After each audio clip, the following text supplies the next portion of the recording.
नमस्कार, मैं हुमायूं सिंह और आप देख रहे हैं नेक्स्ट 9 न्यूज। आज बात करने वाले हैं दिल्ली की सियासत को लेकर। जी हां, अरविंद केजरीवाल जब से जेल में से बाहर आए हैं, लगातार कहीं ना कहीं चुनावी प्रचार और रैलियों में जुट गए हैं। वहीं भारतीय जनता पार्टी भी पीछे नहीं है। माना यह जा रहा है कि हरियाणा में, झारखंड में, बिहार में, महाराष्ट्र में जिस तरीके से चुनाव प्रचार में भारतीय जनता पार्टी अपना दमखम दिखाने की कोशिश कर रही है और ये भी दावे करते हुए नजर आ रही है कि सभी राज्यों में अपनी सरकार बना लेगी। इस बात में कितनी सच्चाई है या अरविंद केजरीवाल इसको दिल्ली में कितना सही साबित होने देते हैं, कहीं ना कहीं इस पर बड़ा सवाल खड़ा हो रहा है। जी आपको बता दें, अरविंद केजरीवाल लगातार विधानसभा चुनाव की तैयारियों में जुट गए हैं। माना यह जा रहा है कि इस बार समीकरण फिर से अरविंद केजरीवाल के पक्ष में जा सकता है। और वहीं जेल से आने के बाद जिस तरीके से उन्होंने एक मास्टर स्ट्रोक मारा है आतिशी को सीएम बनाकर और खुद को या संजय सिंह को, मनीष सिसोदिया को जिस तरीके से पूरे माहौल से अलग कर दिया है, ऐसे में कहीं ना कहीं ईडी, सीबीआई और भारतीय जनता पार्टी तीनों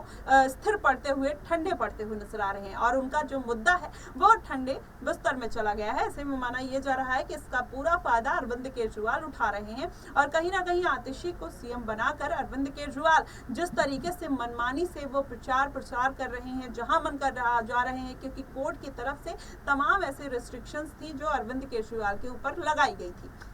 वहीं अगर दूसरी तरफ देख लिया जाए तो हरियाणा में भी अरविंद केजरीवाल ने अपना चुनावी तार ठोका है, लेकिन वहां से जीतने की कोई उम्मीद नहीं नजर आ रही है। लेकिन अभी जो टक्कर है वो केवल बीजेपी और कांग्रेस में देखने को मिल रही है। ऐसे में माना यह जा रहा है कि अरविंद केजरीवाल का जो पूरा फोकस है वो दिल्ली विधानसभा चुनाव पर होने वाला है। ऐसे में भारतीय जनता पार्टी क्या कुछ स्ट्रैटेजी बनाते हुए नजर आएगी। हालांकि अगर देखा जाए तो भारतीय जनता पार्टी के लिए हमेशा से ये कहा जाता रहा है कि 27 सालों से भारतीय जनता पार्टी इसलिए दिल्ली की सत्ता से दूर है क्योंकि उसके पास कोई मजबूत सीएम चेहरा नहीं है। ऐसे में अब ये खबरें निकल कर आ रही है कि हो सकता है कि आने वाले दिनों में जिस तरीके से भारतीय जनता पार्टी स्मृति ईरानी का नाम आगे करती हुई नजर आ रही है, तमाम तरीके की उनको जिम्मेदारियां सौंपती हुई नजर आ रही है और स्मृति ईरानी ने दिल्ली में अपना घर भी खरीद लिया है। इससे फिर से वही समीकरण अमेठी वाले बनते हुए नजर आ रहे हैं और ये कहा जा रहा है कि अब स्मृति ईरानी सीएम चेहरा दिल्ली की बन सकती है। अब अगर वो बनती है तो जाहिर तौर पर इसका नुकसान कहीं ना कहीं आतिशी मार्लेना को भी उठाना पड़ेगा,